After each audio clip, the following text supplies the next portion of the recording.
자, 세계화가 어떤 의미냐? 먼저 보겠습니다. 자, 여러분 지금 여러분이 근무하시는 기업 혹은 여러분이 속해 있는 대한민국이라는 국가 생각해 봅시다. 자, 그러면 기업도 마찬가지고 국가도 마찬가지고 경영 활동을 하죠. 즉 매니지먼트를 합니다.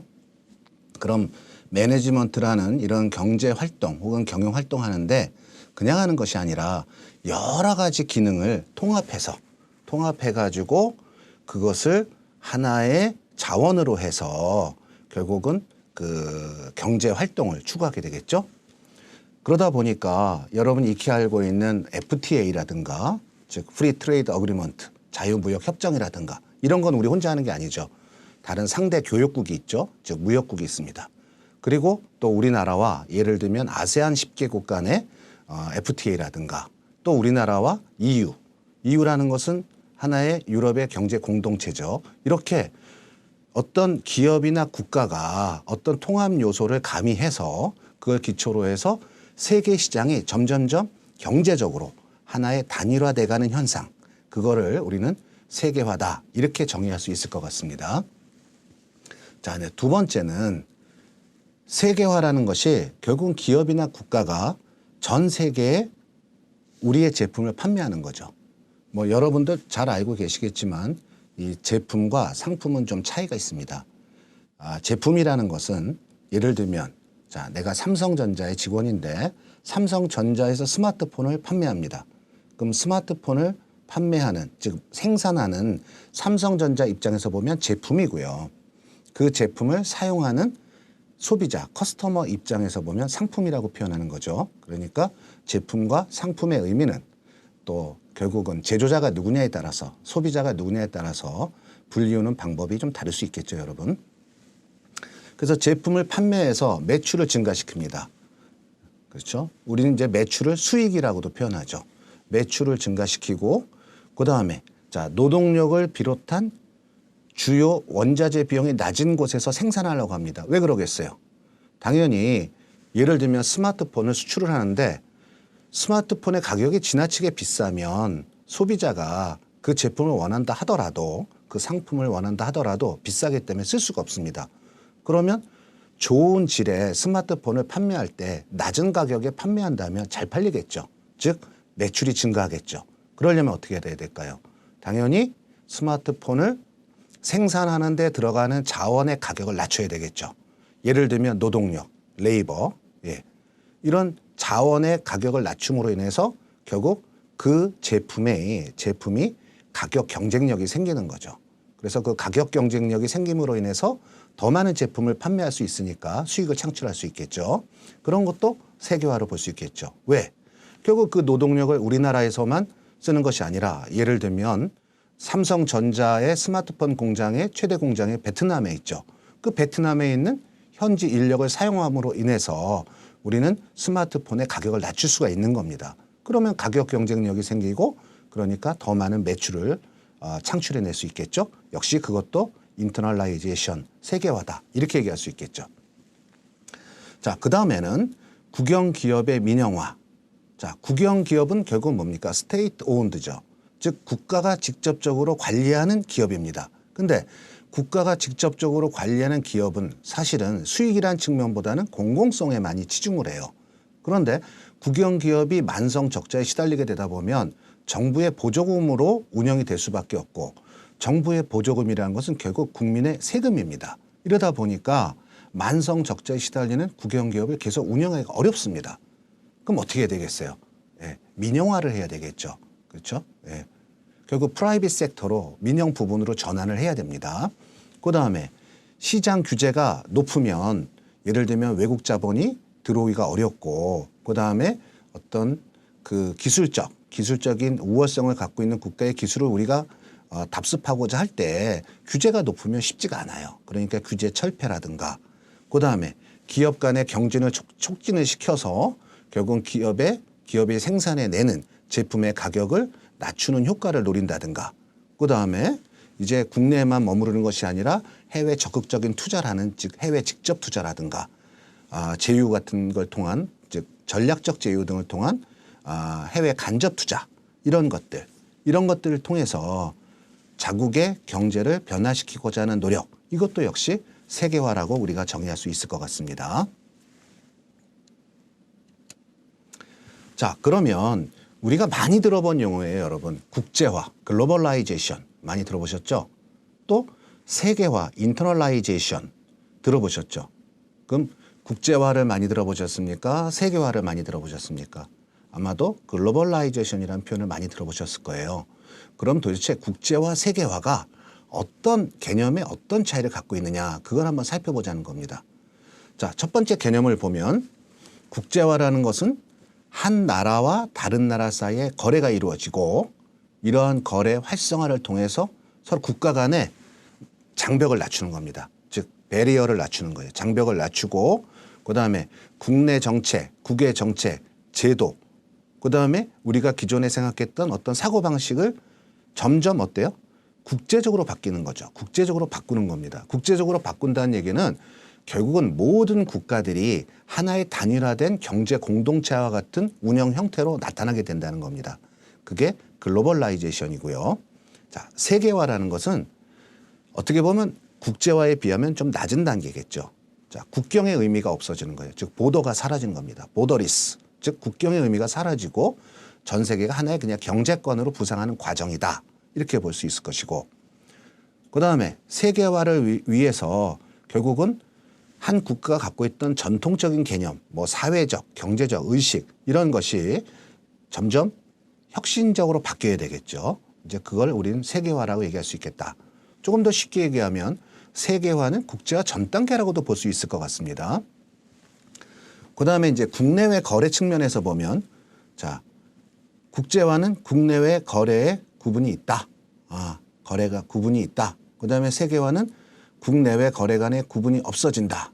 그러면 결국은 국내외 거래가 있고 없고의 차이에 따라서 국제화, 세계화라고 하는데, 이런 측면에서 결국은 국제화보다는 세계화가 조금 더 진일보하는 단계다. 또 이렇게 표현도 할 수 있을 거예요. 근데 사실은 국제화, 세계화의 개념 차이가 뭐 명확하게 이거다 저거다라고 얘기하기는 어렵습니다. 왜? 우리가 두 개의 단어를 사실 혼용해서 많이 쓰거든요. 그런데 자, 국제화보다는 조금 더 세계화가 뭔가 우리가 글로벌라이제이션, 인터널라이제이션이라고 하는데, 조금 더 인터널라이제이션이 뭔가 장벽을 좀 더 낮추고 그다음에 거래가 국제적으로 좀 더 활성화되고 뭐 이런 의미는 더 있다고 보여질 수 있겠죠. 자, 그다음에 국제화는 자, 국경 개념이 좀 있는 거예요. 그러니까 너희 나라 우리나라 간에 국경의 보도의 개념이 좀 있습니다. 근데 세계화는 최소한 경제 쪽에 있어서는 국경의 개념이 사라지는 겁니다.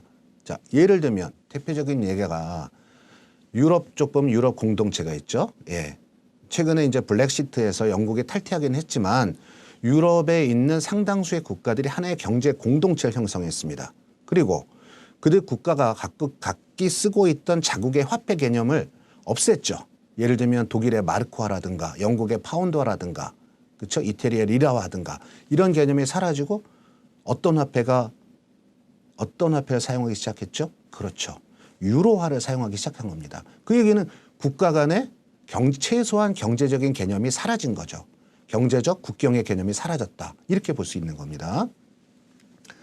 그다음에 국제화 개념에서 보면 국가 간의 경계가 있으니까 한 국가가, 즉 정부가 통제할 수 있는 그 영역이 어느 정도 있습니다. 그런데 세계화는, 자, 우리 유럽 공동체 봅시다. 어떤 국가가 통제하기가 점점 어려워지는 그런 공동체가 돼가고 있어요. 즉 국가 간 거래를 정부가 통제 조정하기가 어려워지고 있다. 이것은 세계화다. 이렇게 볼 수 있고, 역사적으로 볼 때 국제화, 이제 오랜 역사를 통해서 국제화가 진전되어 왔습니다. 그러면서 이제 경제적으로 세계화가 진전되고 있는 그런 시기라고 볼 수 있겠죠. 그러니까 역사적으로 보면 세계화가 현재 입장에서 보면 조금 더 가까운 과거 혹은 현재라고 볼 수 있을 것 같습니다. 자, 국제화는 이제 18세기, 19세기, 즉 뭐냐 하면 여러분이 잘 알고 계시는 산업혁명, 그렇죠? 해가 지지 않는 영국이 많은 식민지를 갖고 있었죠. 그 식민지를 통해서 영국 본토는 많은 식민 국가들과 교육, 무역을 합니다. 그러다 보니까 뭐 미국도 그렇고 아시아도 그렇고 오스트레일리아주도 그렇고 수많은 국가들과 무역을 시작했어요. 그래서 영국이 해가 지지 않는 나라다. 이렇게 우리가 얘기를 하지 않습니까? 지금으로 보면 한참 과거 얘기죠. 그다음에 세계화는 뭐냐면 자, WTO 등 다자간 무역체제 확립이라고 되어 있습니다. 자, WTO라는 건 뭡니까? 월드 트레이드 오르가나이제이션, 세계 무역기구죠. 근데 세계 무역기구의 특징이 뭡니까? 세계 무역기구가 이렇게 딱 존재해 있어요. 그런데 세계 무역기구에 가입되어 있는 회원국이 있습니다. 대한민국도 회원국이고 뭐 미국, 일본 등등 많은 선진 국가들, 그다음에 많은 개발도상 국가들이 WTO 회원국으로 참여하고 있습니다. 그런데 WTO가 정해놓은 그 룰대로 회원국은 들어와서 회원으로서 역할을 하는 거예요. 즉, 이 국제 무역에 있어서 중적인 역할은 WTO가 정해놓은 그 룰을 준수하느냐 못하느냐가 관건인 것이죠. 여러분도 잘 알고 있는 우리 한동안 그 사드 영향으로 인해서 중국이 관광객들이 요커들이 많이 급감한 적이 있습니다. 그때 우리 정부에서 대처했던 노력 중에 하나가 WTO에 중국을 제소하겠다. 이유가 뭐였냐면 WTO가 호혜 상등의 원칙에 입각한, 즉 서로 회원국 간의 무역을 하는 데 있어서 서로 우호적인 분위기 속에서 WTO 룰을 준수해야 되는데 WTO 룰을 준수하지 않고 어겼다. 그러니까 그것을 제소하겠다 한 적이 있었습니다. 물론 결과적으로는 그 근거를 아무래도 중국이라는 나라가 사회주의 국가다 보니까 명확한 어떤 문서화된 근거가 없어서 우리가 그 절차를 진행을 못했지만 자, 결국 그런 것도 하나의 세계화다. 즉 다자간 무역체제. 그다음에 동서냉전의 종식, 이념적 이데올로기적 성향이 이제 의미가 없어졌어요. 사실은 뭐 공산주의다, 그다음에 뭐 자본주의다, 사회주의다, 민주주의다 이런 이념적 개념이 이젠 사실은 큰 의미가 없어졌다. 그다음에 교통통신, 정보통신의 혁명. 여러분이 잘 알고 계신 ICT. ICT가 뭐죠? Information, Communication and Technology. 그러니까 인포메이션, 정보, 그다음에 통신, 커뮤니케이션 앤 테크놀로지. 그와 관련된 기술의 진일보가 엄청난 속도로 발전됐습니다. 그래서 우리는 현재 그 시대를 4차 산업혁명이라고도 표현하고 4차 산업혁명에 많은 키워드가 있죠. 인터넷 오브 싱스, 그렇죠? IoT 세상이라고도 하고 또 우리나라가 잘하고 있는 4G, 그렇죠? 5G, 그렇죠? 전송 처리 속도 이런 거 등등등, 드론 이런 것이 결국은 다 뭐냐면 세계화를 나타내는 어떤 키워드, 주요 단어라고도 여러분 우리는 얘기할 수 있을 겁니다. 자, 그다음에 이제 우리나라 입장에서 봤을 때 국제화라는 것은 결국 이제 수출을 시작한 거예요. 그러니까 1960년대부터 우리나라가 이제 수출을 시작하죠. 그래서 수출 주도형 국가로서의 면모를 갖추기 시작합니다. 이제 현재는 뭐죠? 우리나라가 FTA를 추진하고 WTO 회원국으로서 의무를 다하고 있고 그렇죠. 전 세계 많은 국가들과 교역을 하고 있습니다. 그것은 이제 최근의 현상이겠죠. 자, 생산 방식은 뭐냐? 국제화는 비교 우위에 따른 특정 상품의 생산 특화다. 이게 무슨 소리냐면 자, A라는 국가가 B라는 국가가 있다고 칩시다. 근데 A라는 국가는 예를 들면 면화를 잘 생산해내요. 즉 면화를 생산해내는데 노동력에 투입되는 인원과 그다음에 B라는 국가도 면화를 생산하는데 그 면화를 생산하는데 투입된 노동력의 크기로 봤을 때 A국이 훨씬 적어. 무슨 얘기냐면 적은 인원을 투입해서 면화의 한 단위를 생산해 냅니다. 근데 B라는 나라는 더 많은 인원을 투입해야 면화 한 단위를 생산해 내요. 그럼 누가 경쟁력이 있는 겁니까? 당연히 A라는 나라가 경쟁력이 있는 거죠. 우리는 그럴 때 A 국가가 면화에 대해서 경쟁 우위가 있다. 이렇게 얘기를 하는 겁니다. 즉 두 개를 비교했을 때 어디가 비교 우위가 있어요? A국이 있는 거죠. 즉 면화에 대해서 경쟁 우위가 있으면서 비교 우위가 있다. 이렇게 표현을 하는 겁니다. 그럼 과거에는 뭐예요? 어떤 국가가 상대국에 비해서 비교 우위에 있는 제품을 서로 판매하고 교역하는 형태였다는 거예요. 그게 국제화다. 근데 지금은 어떠냐? 지금은 어떻습니까? 완제품을 생산하다기보다는 이제는 어떤 공정, 그다음에 부품별로 특화돼서 서로 스페셜라이즈는 돼서 서로의 기능이 있는 거죠. 여러분 기업도 그렇잖아요. 우리가 기업 중에 보면 이제 흔히 여러분이 알고 있는 글로벌 기업, 혹은 뭐 학자에 따라서 초국가 기업 여러 가지로 불리는데 그다음에 펄뮤트라는 학자는 예를 들면 뭐 지오센트릭 펌 해서 뭐 세계 시장, 세계적 기업 이렇게 표현도 하는데 결국 그런 기업들이 추구하는 게 뭐냐면 자, 노동력은 자, A라는 국가에서 저렴하게 확보하고 그다음에 R&D 즉 생산 기술은 B라는 국가가 기술이 우월하니까 여기서 자원을 획득하고 즉 기능별로 분리가 돼 있는 거예요. 즉 범세계적인 생산 기지를 갖고 있다. 이렇게 보시면 되겠죠. 그런 게 세계화입니다. 예를 들면 뭐 LG도 마찬가지고 삼성도 마찬가지고 현대자동차도 마찬가지고 우리나라에 있는 그 글로벌 기업들도 이런 그 공정 및 부품 생산 위주의 특화에 치중하고 있죠. 예, 그게 세계화다. 그다음에 이제 국제화는 원산지 규명이 가능하다. 흔히 우리가 무역에서 원산지를 갖다가 이제 오리진이라고 얘기하고 흔히 뭐 원산지 증명서 하면 Certificate of Origin에서 뭐 C/O 이렇게 표현도 하지 않습니까?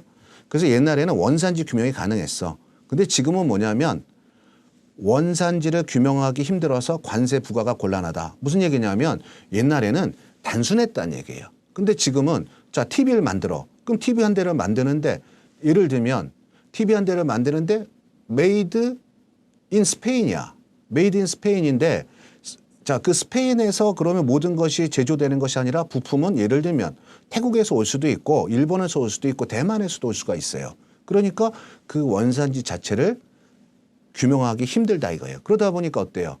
관세를 부과하기가 어떤 관세를 부과해야 되는 기준이 되게 명확하지가 않은 거죠. 흐릿한 거죠. 그게 이제 세계화의 하나의 추세다 보시면 되겠고 이제 해외 진출 전략, 국제화는 해외 직접 투자. 이제 세계화는 뭐예요? 아까 말씀드린 것처럼 각 기능별 전문화가 되니까 각 국가별로 로컬라이제이션, 현지화가 많이 발달하겠죠. 그다음에 국제화는 안보 성격에서 보면 좀 군사주의적, 그렇죠. 그런 성격이 강하다면 이제 세계화는 뭡니까? 경제주의적, 즉 경제주의 안보. 그래서 예를 들면 삼성과 애플이 무슨 일이 있었습니까? 특허 전쟁이 있었죠. 그러면 삼성이라는 기업은 물론 본사가 한국에 있고 대한민국에 있고 애플은 미국에 있습니다. 그러면 미국과 한국에 어떤 군사적 충돌이 있었나요? 아니죠. 그들 간에 서로 특허권을 갖고 서로 전쟁이 일어난 겁니다. 이것도 전쟁이에요. 근데 뭡니까? 결국 경제주의적 안보죠. 그러니까 경제주의적 안보는 세계화에 포함되는 개념이다. 볼 수 있겠죠. 그다음에 윤리 및 가치 측면에서 보면 국제화는 국민의식, 즉 내국 중심이고 세계화는 결국 뭡니까? 이제 세계인으로서의 의무 수행이 더욱더 필요해진 것이죠. 자, 세계화의 발전 단계를 한번 보겠습니다. 자, 1단계는 자, 1830년대 그렇죠? 예, 그래서 1800년대 말부터 보면 여러분이 잘 알고 있는 1차 산업혁명 그 시기예요. 철도 해송운송 도입. 이건 뭘 뜻하는 겁니까? 철도가 도입되고 해송운송 혹은 뭐 해상운송이 도입됐다는 얘기는 쉽게 얘기해서 많은 양의 제품 혹은 상품이 교역할 수 있다. 즉 결국은 수송의 편의성을 얘기하는 겁니다. 수송이 편해지니까 어떻게 돼요? 국제무역이 이제 활발화되기 시작해야 되겠죠. 그래서 결국은 뭐 제조업의 성장이라든가 국가 간의 상품 무역이 이제 활성화되기 시작하는 초기라고 볼 수 있습니다. 2단계는 뭡니까? 자, 전기, 그다음에 철강 생산 증대. 이러다 보니까 이제 그 1차 산업혁명에서 주로 농업이나 이런 초기 가장 기초적인 산업 분야에서 이제 그 제조업 중심으로 산업 분야가 옮겨지는 그런 단계라고 볼 수가 있습니다. 그래서 우리나라 입장에서 보면 1900년대 초반이 좀 암울한 시대지만 실제로 1900년대 초반부터 뭐 미국이라든가 일본 같은 열강 국가들은 제조업에 굉장히 혁혁한 일정한 그 업적을 이미 올린 그 시기라고 볼 수가 있습니다. 그래서 이때부터 다국적 기업이라는 개념이 출현되기 시작하는 거예요. 자, 3단계는 이제 1948년부터 70년대인데 사실 연도가 중요한 게 아니라 흐름이 중요하겠죠, 여러분. 자, 여기 보니까 가트가 설립됐다. 자, 가트는 뭐냐면 관세 및 무역 협정에 관한 관세 및 즉 General Agreement, 일반적인 협정이다. Trade and Tariffs, 무역과 관세. 그러니까 무역과 관세에 대한 일반 협정이 GATT예요. 결국 이게 왜 생겼겠어요?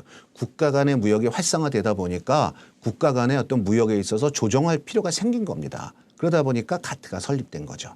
이 GATT는 현재 여러분이 알고 있는 아까 잠깐 제가 언급했던 WTO 있죠. 예, 세계무역기구의 전신입니다. 전신. 근데 GATT보다는 결국 추후에 WTO가 훨씬 많은 권한, 힘을 갖게 되죠. 그러니까 요 단계가 이제 1970년대예요. 결국 요 시기는 언제인 겁니까?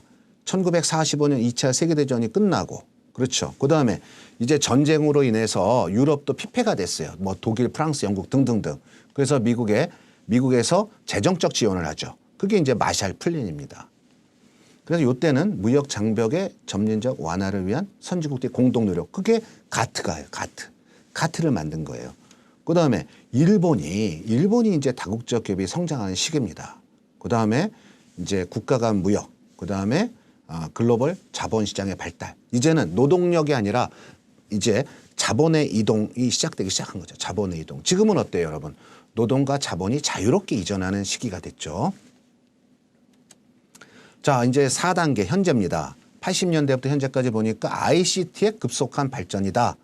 그다음에 구소련 체제에서 탈피한 동구권의 국가들이 결국 그 수많은 스테이트 오운드 국영 기업들을 민영화해 가지고 이제 수익 창출에 전념하고 있습니다.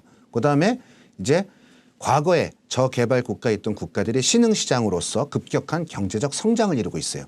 예를 들면 베트남이란 나라, 태국이란 나라 대단한 성장을 이루고 있죠. 자, 그래서 현재 이 시기는 4단계의 주요 특징은 뭐냐? 제품, 서비스 및 자본에 대한 국가 간 거래가 급증한 겁니다. 그리고 중소기업 및 대기업의 국제경영 참여가 점점 늘기 시작했죠. 수출, 해외 직접 투자, 자원 조달 위한 신흥시장으로 이런 것이 막 집중되기 시작한 거예요. 중국도 신흥시장이었죠. 1990년대 초반에 중국도 신흥시장이에요. 수많은 외국 기업들이 중국의 해외 직접 투자, Foreign Direct Investment, FDI를 실현하는 그 시기입니다. 현재까지.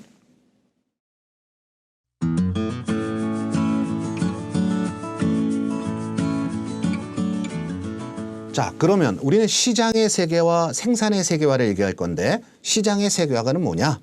역사적으로 분리되었던 국가별 시장들이 하나의 거대한 시장으로 재편됐다. 그래서 결국 소비자들의 기호와 취향이 글로벌 기준으로 모여지는 거예요. 자, 여러분 어떻습니까? 지금 스마트폰, 우리나라 사람들이 쓰는 스마트폰과 유럽 사람들이 쓰는 스마트폰, 미국 사람이 쓰는 스마트폰이 다릅니까? 다르지 않습니다. 그들의 기호가 결국은 유사해진 겁니다. 어떤 평균을 향해서 가고 있는 거예요. 그다음에 이제 해외여행이 급격히 증가했죠. 예. 그래서 이제는 그리고 또 매스미디어도 엄청나게 늘어나고 또 발전했습니다. 뭐 여러분이 알고 있는 여러 가지 유튜브 같은 스트리밍을 제공하는 회사라든가 그다음에 이제 검색 사이트에서 뭐 제4차 산업혁명을 대표하는 구글 사이트라든가 등등등 수많은 ICT의 혁명으로 인해서 그리고 이제 정보통신과 교통수단의 발달로 인해서 점점점 하나의 단일화된 하나의 그 단위체와 같이 움직이기 시작한 거예요. 동질화 현상이죠. 동질화 현상. 뭐 영어로는 이제 호모지니어스, 동질화다 이렇게 얘기하는데 자, 그다음에 이제 국가 간 장벽이 무너지기 시작했어요. 그러니까 어때요? 당연히 하나의 경제체제 그리고 소비자의 유사한 기호 그렇죠? 그다음 해외여행의 급증, 매스미디어의 발달 아주 당연한 결과겠죠. 자, 그러면 시장의 세계화를 통해서 기업은 어떤 그 어드밴티지, 이점이 있나요? 편익이 있냐요? 첫 번째, 마케팅 비용이 감소했어요. 무슨 얘기냐면 예전에는 자, A 제품, B 제품, C 제품별로 광고를 다 만들어야 돼. 근데 이제는 스마트폰을 예를 들면 광고한다고 칩시다. 뭐 LG전자나 삼성전자가 스마트폰을 광고하는데 굳이 어느 특정 현지국, 로컬 국가에 맞춰서 할 필요가 없는 거예요. 왜? 이제는 하나의 광고를 만들어서 쉽게 해서 그 해당 국가의 언어로 더빙만 하면 돼요. 그러니까 어떻게 돼요? 마케팅 비용이 급속히 감소가 되겠죠. 그다음에 어떻습니까? 이제는 신시장 기회가 점점 늘어나고 있죠. 그다음에 결국은 이제 기능별로 예를 들면 어떤 국가는 노동을 제공하고 어떤 국가는 기술을 제공하고 등등등 이 글로벌 기업들의 기능이 각 국가별로 쪼개지면서 여러 저개발 국가들의 소득이 점점점 올라가기 시작했어요. 신시장이 점점 경제 성장이 급격히 올라오기 시작했습니다. 그러니까 소득이 어떻습니까? 불평등 소득이 그 갭이 점점 줄어들기 시작했겠죠. 그다음에 이제 현지 구매자 즉 로컬라이제이션 아까 우리가 세계화 중에 하나가 현지화라는 얘기를 했습니다. 그러니까 현지 구매자 니즈를 충족해야 됩니다. 그다음에 기업이 존재하는 이유는 뭡니까? 존재하는 이유는 지속하기 위해서 그래요. 지속 가능성. 예. 지속하기 위해서는 결국은 글로벌 경영이 아주 필수적이게 된 것이죠. 그래서 여기에 보면 이런 마케팅 비용의 감소, 신시장의 창출, 불평등 소득 흐름의 조정, 현지 구매자 니즈의 충족, 글로벌 지속 가능성. 자, 이런 것이 결국은 기업 입장에서 보면은 여러 시장을 개척하게 됐으니까 수익을 창출할 수 있는 기회를 늘린 거 아니에요. 그러니까 이런 게 다 기업의 편익이다. 이렇게 볼 수 있는 겁니다. 자, 이어서 계속된 설명입니다. 자, 그래서 제가 설명드린 내용이니까 자, 이 부분은 여러분이 보시면 될 것 같습니다. 자, 역시 동일한 얘기인데 자, 뭐 하나 예를 들어봅시다. 계절 조정적인 제품을 판매하는 경우 기업의 소득 현금 흐름을 조정 가능하다. 무슨 얘기냐면 자, 우리나라에서 아이스크림을 만드는 자, 제과 업체가 있다고 합시다. 그럼 겨울이 되면 옛날에는 아이스크림을 안 먹었어. 더운 여름에 많이 먹었어. 그렇죠? 근데 요즘은 뭐 집안의 난방시설이 워낙 따뜻해져 가지고 더우니까 겨울에도 아이스크림의 수요가 있어요. 근데 이제는 국내가 아니라 자, 우리보다 훨씬 더운 나라 그리고 소득이 올라간 그런 국가들한테 아이스크림을 수출하면 되잖아요. 그러니까 계절적 어떤 특수 요인으로 인해서 수익이 급감하는 일은 사라졌다는 얘기예요. 그러니까 결국 세계화로 인해서 기업이 편익을 추구하고 있다. 편익을 얻을 수 있다. 이런 얘기를 하고 싶은 거죠, 지금. 네, 그 얘기를 지금 설명하고 있는 겁니다.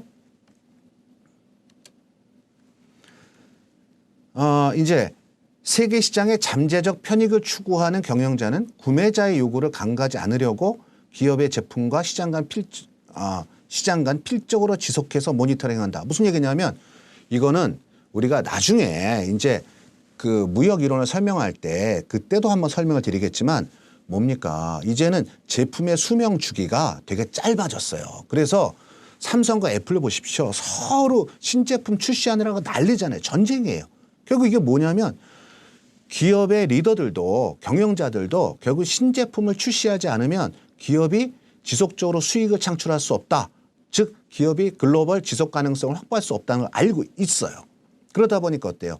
끊임없이 제품을 출시하고 제품의 판매 주의를 피드백하고 모니터링을 할 수밖에 없겠죠. 즉 기업의 경영을 하는데 경영에 과거에는 그냥 그 고정적이었다면 지금은 신속하게 어떤 기업의 외부 환경에 맞춰서 빨리빨리 경영 환경을 개선하지 않으면 안 되게 되었다는 뜻을 지금 여기다 이렇게 서술한 거라고 보시면 됩니다.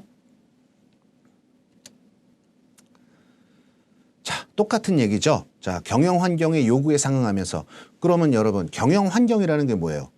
내가 기업을 운영하는데 여러 환경이 있어. 자, 예를 들면 미국의 트럼프 대통령이 야, 한국의 세탁기, LG전자 세탁기, 삼성전자 세탁기 미국에서 니네 덤핑 아니야? 너무 비싸게 파는 것 같아. 그런 사인을 보낸 적이 있었죠. 그래서 세이프가드라는 걸 발동한 적이 있습니다. 그러면 LG전자나 삼성전자가 미국에 세탁기 수출 못하면 수익이 줄어들겠죠. 그래서 어떻게 했습니까? LG전자가 미국에 세탁기 공장을 차리겠다. 그렇죠? 삼성전자도 미국 내 공장을 준설하겠다. 만들겠다. 그랬더니 트럼프 대통령이 어떻게 했어요? 좋아. 왜? 트럼프 대통령이 노리는 건 뭐예요? 미국의 실업률을 줄이기 위한 거죠. 즉 미국의 근로자들을 취업을 시켜주고 싶은 거예요. 왜? 그래야 그들이 나중에 트럼프 대통령한테 또 투표를 할 거 아닙니까? 대통령을 또 뽑아줄 거 아니에요. 그럼 그건 뭐예요? 정치적 환경의 변화죠. 그런 것도 경영 환경이에요. 그다음에 기술 환경이 날로 바뀌어요. 그건 뭡니까? 기술적 환경의 변화예요. 예. 그다음에 사회 문화적 환경의 변화. 그렇죠. 그래서 우리가 나중에 한번 또 훑어보겠지만 결국 정치적 환경, 경제적 환경, 사회 문화적 환경, 기술적 환경 이런 기업을 둘러싸고 있는 외부 환경 그걸 우리는 경영 환경이라고 볼 수 있는 겁니다. 그러니까 그런 경영 환경 요구에 따라서, 즉 경영 환경이 어떻게 변하느냐에 따라서 결국은 그걸 충족시키는 개발을 지속적으로 할 수밖에 없는 것이겠죠. 그래서 이어서 지속 가능성, 기업이 지속 가능성을 확보하기 위해서 제품과 공정을 재디자인하고 제품이 또 환경에 미칠 영향을 줄이도록 노력해야 된다. 왜 그럴까요? 이제 환경적 요인도 기업에 있어서는 굉장히 중요한 요인이 됐습니다. 예. 그래서 우리가 이제는 환경적 요인도 기업의 경영 환경에 포함시키고 있다는 얘기예요. 우리 대한민국이라는 나라도 마찬가지고 범세계적으로 어때요? 예를 들면 기후협약. 국제협약조차에서도 환경적인 요인을 중요시 여기고 있어요. 뭐 중국 같은 나라 굉장히 거기에 반발하고 있는 추세긴 하지만 자, 이런 것도 다 결국 경영 환경의 변화다. 이렇게 볼 수 있습니다. 자, 이제 생산의 세계화를 얘기해야 되겠네요. 자, 생산의 세계화는 국가마다 생산 요소의 비용과 품질 수준이 다른 점을 활용한다 이거예요. 자, 생산 요소는 우리는 크게 세 가지로 볼 수가 있습니다. 세 가지. 자, 첫 번째는 뭐냐면 첫 번째는 자원이라고도 얘기할 수 있는데 인적 자원이에요. 인적 자원. 그러니까 사람이죠. 예. 자, 인적 자원입니다. 인적 자원. 그다음에 물적 자원이 있고 정보적 자원이 있습니다. 그럼 인적 자원은 뭐냐? 사람, 레이버, 인건비예요. 물적 자원은 뭐예요? 자본. 자본은 꼭 돈만 얘기하는 건 아니죠. 공장 설비, 뭐 이런 것도 다 물적 자원이고. 정보적 자원은 뭡니까? 이제는 기업이 경영 환경 아까 얘기했죠. 정치적 환경, 사회문화적 환경, 기술적 환경 이런 환경이 변화하는 거에 대해서 민첩하게 그 정보를 취득해서 선제적으로 대응할 수밖에 없는 겁니다. 그러니까 이런 것들 인적 자원, 물적 자원, 정보적 자원 이런 걸 다 우리는 뭐라고 얘기하느냐? 이런 게 생산 요소예요. 예, 이게 다 우리는 여기서 얘기하는 자 생산 요소다 이런 얘기예요. 그러면 인적 자원 즉 생산 요소를 낮추려면 삼성전자 공장 어디로 옮겼습니까? 베트남으로 옮겼어요. 베트남 로컬에 있는 분들이 더 한국보다 혹은 중국보다 어떻습니까? 인건비가 싸요. 그러니까 제품의 가격을 낮춰서 가격 경쟁력을 높여서 수출을 잘할 수 있게끔 만드는 거예요. 그다음에 물적 자원 어떻습니까?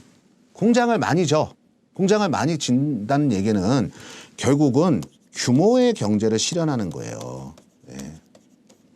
규모의 경제가 뭡니까? 생산 설비를 넓혀서 더 늘려서 한 단위를 생산하는 것에 대한 단가를 유닛 프라이스 단가를 낮추는 게 규모의 경제입니다. 그렇죠?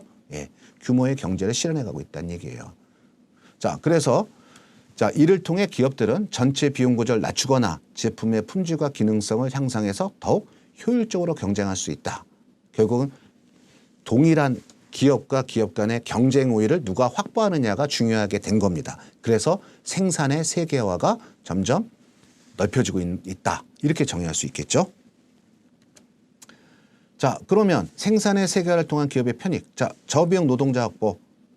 자, 기업의 근로자들, 노동자의 비용이 낮아지니까 어때요? 생산 비용을 낮출 수 있어요. 그다음에 자, 수년 동안 기업들은 장난감 소형 전자기기, 저렴한 전자제품, 섬유 등을 포함 다양한 종류의 제품을 생산하기 위해 저임금 국가의 공장을 설립하였다. 예, 그러니까 노동력을 확보하기 위해서 아까 제가 말씀드린 세 가지 자원 중에서 인적 자원에 대한 생산 요소 가격을 낮추기 위한 그런 활동을 하고 있었다는 겁니다. 그다음에 저비용 생산 입지로 생산 기지를 이전한 것은 전통적으로 제품 생산만을 의미하지만 회계와 연구 등과 같은 서비스 생산에 점차 적용되고 있다. 무슨 얘기냐? 이제는 예를 들면 회계 서비스. 기업은요. 1년 동안 장사를 했으면 장사한 거에 대한 그 결과를 반드시 표로 나타내야 돼요. 그걸 우리는 기업의 재무제표라고 하죠. 즉 기업의 재무와 관련된 모두재, 표, 모든 표 5가지가 있죠. 재무상태표, 그다음에 포괄손익 계산서, 현금 흐름표, 그다음에 이익잉여금 처분 계산서, 자본변동표 5가지가 있습니다. 자본변동표 5가지. 그래서 이제는 여러분 혹시 들어보셨죠? 국제회계기준 IFRS 17 이런 거 다 적용해야 돼요. 그러면 그런 서비스를 반드시 하게끔 돼 있는 겁니다. 안 해도 그만? 아니에요. 해야 돼요. 해야 되니까 어떻게 해야 돼요? 회계 서비스를 조금 더 회계 서비스를 저렴한 국가에서 그 서비스 제공 단가가 낮은 국가에서 하는 것도 이제 저비용 노동자 확보, 즉 기업의 편익에 포함된다는 얘기입니다. 그다음에 기업은 또한 기술적 노하우로부터 편익을 얻고자 제품과 서비스를 해외에서 생산한다. 예. 자, 하나 예를 들어 봅시다.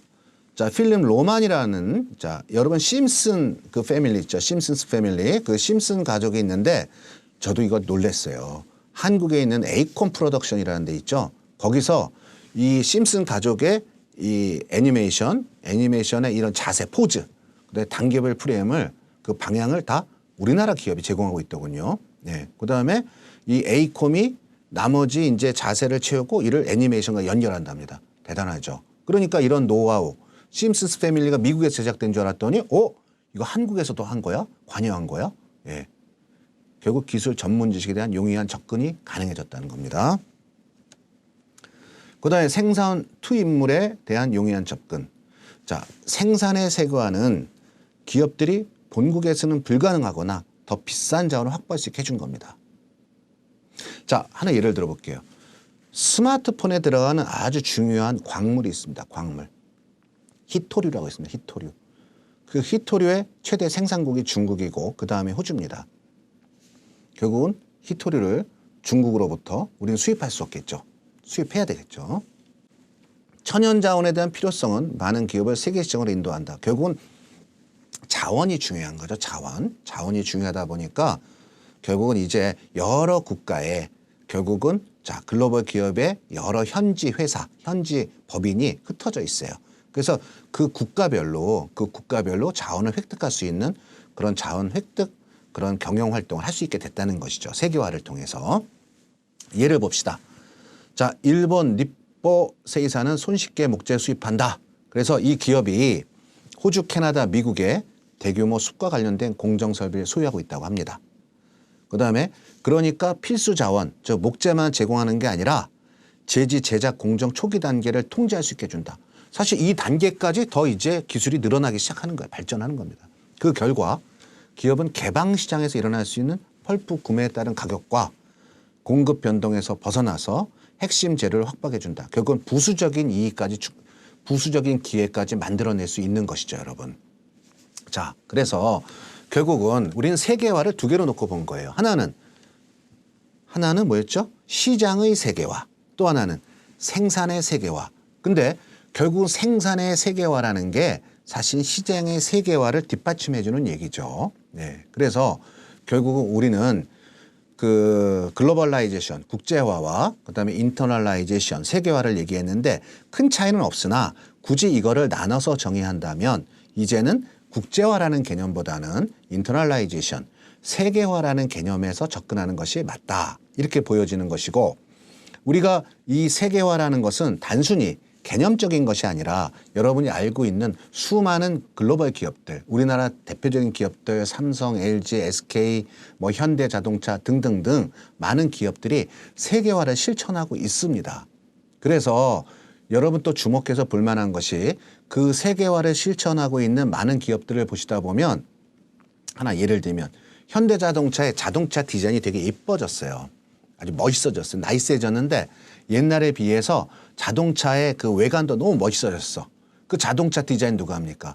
자, 국내 디자이너들도 하겠지만 외국의 벤츠에서 아주 많은 돈을 들여서 외국분을 모셔다가 임원으로 모셔다가 수석 디자이너로 해서 디자인을 하고 있어요. 결국 뭡니까? 우수한 자원을 해외로부터 수입한 거죠. 왜? 독일이란 나라에도 현대자동차가 있거든요. 미국에도 있고 중국에도 있고 다 있잖아요. 그러니까 결국은 이 생산의 세계화라는 것은 여러분이 생각할 때 어느 공장을 A라는 국가에 만들어서 거기서 생산하는 게 생산의 세계화다. 이 개념도 생산의 세계화지만 보다 넓게 그 모든 가변적 요인, 기능적 요소, 그래서 그게 사람이면 사람, 그다음에 공장이면 공장, 기술이면 기술, 정보면 정보, 이렇게 결국 모든 기능적 요소를 가미해서 포함한 거죠. 이렇게 가미하는 거는. 포함해서 하나의 단위로서 경영 활동을 하는 게 결국 기업 입장에서 보면 그게 뭐예요? 생산의 세계화다 이거예요. 그리고 시장도 어떻게 돼? 이제 국경이 점점 사라지고 EU처럼, 그렇죠. 그다음에 뭐 대륙 간에 보면은 우리가 경제 협력체가 많잖아요. 나프타 등등등. 이런 것이 결국은 뭐예요? 시장의 세계화다. 이렇게 정의할 수 있다는 거예요. 여기서 가장 중요한 것은 이제는 이념적 개념보다는 경제적 개념의 국경은 사라졌다. 그래서 이제 시장의 세계화, 생산의 세계화가 아주 보편적인 세상이 됐다. 그런 걸 바탕으로 기업들은 국제 경영을 하고 있다라고 보시면 되겠습니다.